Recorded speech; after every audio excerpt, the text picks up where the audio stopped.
I was really glad to see the news that Boris Johnson, who had acquired the coronavirus and then got sick, and then ended up in the hospital last weekend, a week ago, and then on a Sunday about a week ago was transferred, or Monday, was transferred to the intensive care unit out of an abundance of caution. He never ended up, as I understand it, on a ventilator, but he was on oxygen. And then over this past weekend, I saw Boris Johnson, who frankly looked like 20 miles of bad road. I like the guy, but he looked like he'd been through a ringer. And he said that the National Health Service is what literally saved his life from this coronavirus. I thought we'd talk about that with Nile Gardiner, who's former advisor to Margaret Thatcher and joins me on the phone now. Nile, welcome back to the program. It's great to be here, Lars. Thanks very much for having me on the show.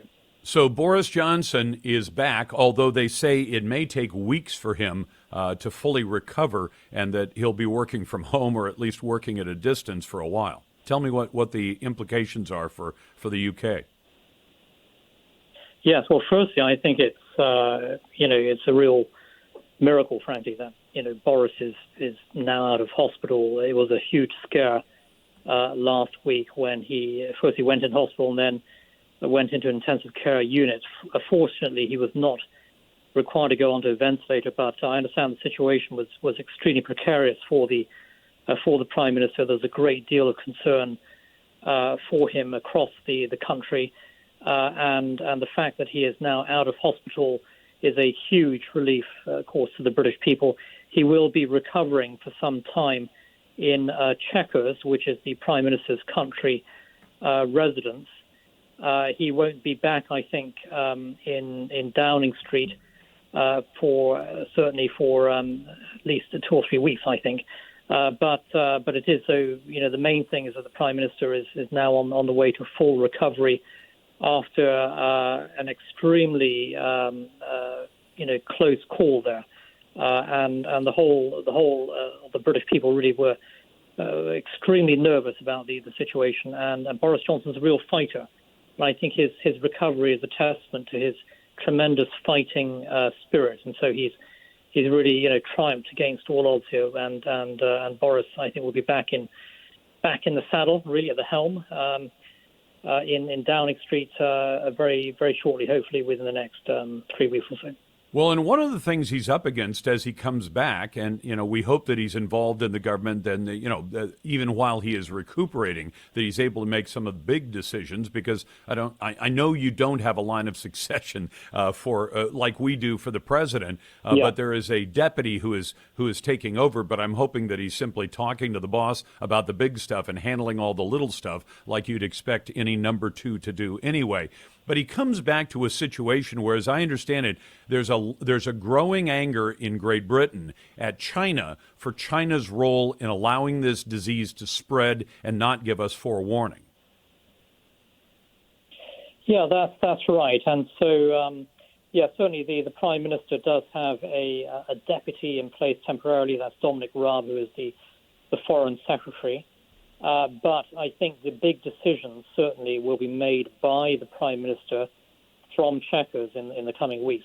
With regard to China, I think there's growing anger in the United Kingdom at China's role in terms of the spread of the coronavirus and the fact that the Chinese did not initially do all it could to prevent the spread of that virus. A huge amount of disinformation has come from Beijing.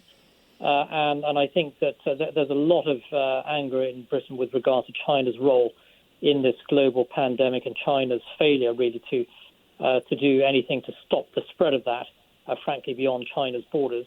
And I think this is going to impact certainly the broader debate about China's role in the UK's 5G network. Yeah. The British government back in January made a very controversial decision to allow Huawei, China's biggest communications company, to have a 35% stake in the development of 5G. I think the government is going to reassess that decision. There is mounting opposition to that decision. And let's not forget that Huawei is basically yet another arm of the Chinese state. Yeah, they are. And poses a huge security risk to the United Kingdom.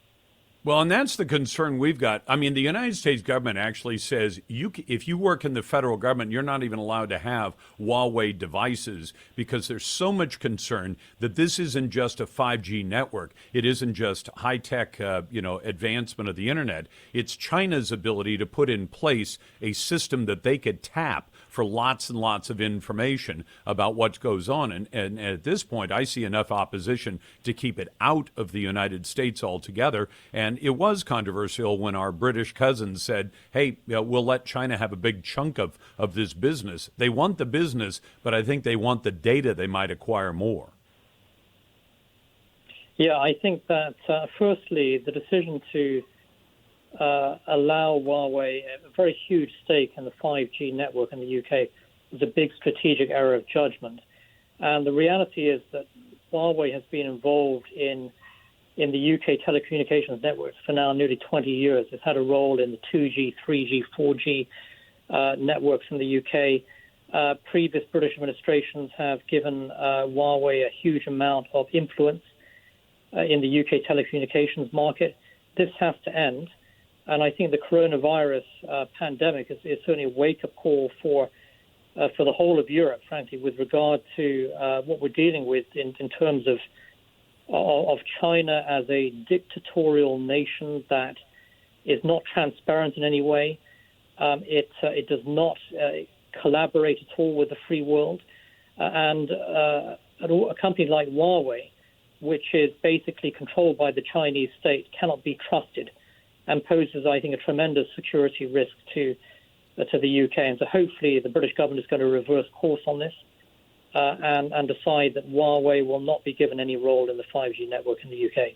Well, I certainly hope that that's the direction that it goes, because I don't trust Huawei based on what I've learned about the company from a distance, based on the fact that it is an arm of the Chinese government. Niall, thanks a lot for the British perspective on this. We appreciate the time.